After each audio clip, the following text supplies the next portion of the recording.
Let's continue our week-long series that explores the price of beauty. Our goal here is to help you make informed decisions and expose the real consequences of beauty treatments and procedures. Well, tonight we are taking a deep dive into online pharmacies that sell weight loss medications and IV therapy drugs which claim to burn fat and boost your metabolism. PJ Randhawa exposes the wild west of online marketplaces and the life or death consequences that can result. I never really eat a lot of food, but put a cake in front of me. Leticia Carrillo says she's tried just about everything to lose weight. I had a tummy tuck and lipo. I tried fasting, I tried different diets. But the pounds didn't stay off until Leticia was prescribed a semaglutide, part of a class of medications that promote weight loss by decreasing appetite. I lost 8 pounds immediately. Leticia gets the medication from her nurse practitioner, but shortages of the drug are driving many people online. 95% of the pharmacies that are online are operating illegally. Dr. Al Carter is the executive director of the National Association of Boards of Pharmacy. Every month, he says the NABP identifies more than 400 new illegal pharmacies operating online. It's kind of like you're playing whack-a-mole. Carter says many of the pharmacies popping up online now focus on weight loss drugs like Ozempic. It's worth noting semaglutides are FDA approved to treat diabetes, but Wegovy is the only one approved for weight loss. Can somebody get this drug without having a prescription? If I was a betting man, I would guess that probably 90% or 99%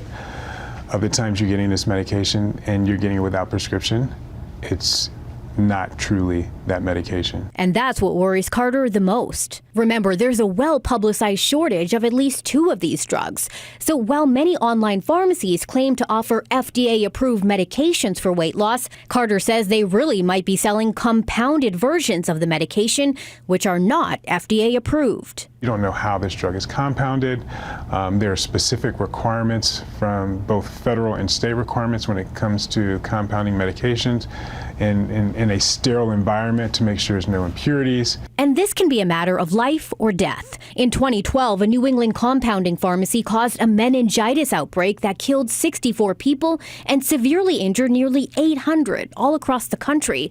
Authorities found steroid medication made in the lab was contaminated. That was all due to, bacteria that was in these injectables. The same concerns apply to med spas and hydration clinics that offer IV therapy. You have immune system, you have vitamin boosts. The IV treatments claim to do everything from resolve nausea to improve complexion and even burn fat. I would say I was injected over 100 times. Influencer Bia Ama was hospitalized with a severe bacterial infection after getting a mix of vitamin and fat-burning shots at a California med spa back in 2021. The injection sites turned into these hard little balls. And last July, a Texas woman died while getting a concentrated electrolyte infusion at a Texas med spa. According to reporting by NBC News, an autopsy could not determine that the IV therapy caused her death, but the Texas Medical Board suspended the medical director's license for failing to properly supervise an unlicensed individual performing IV treatments.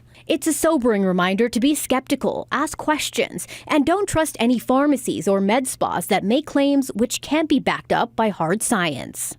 I think at the end of the day, what's at stake is people's lives. Here are a few key takeaways. The NABP recommends getting weight loss drugs in person from your doctor. If you do go the online route, check to make sure the pharmacy is registered with the state by going to the NABP's website, safe.pharmacy, and always ask where the medication is coming from. The FDA says patients should not use a compounded drug if an approved drug is available. PJ Randhawa, NBC5 responds.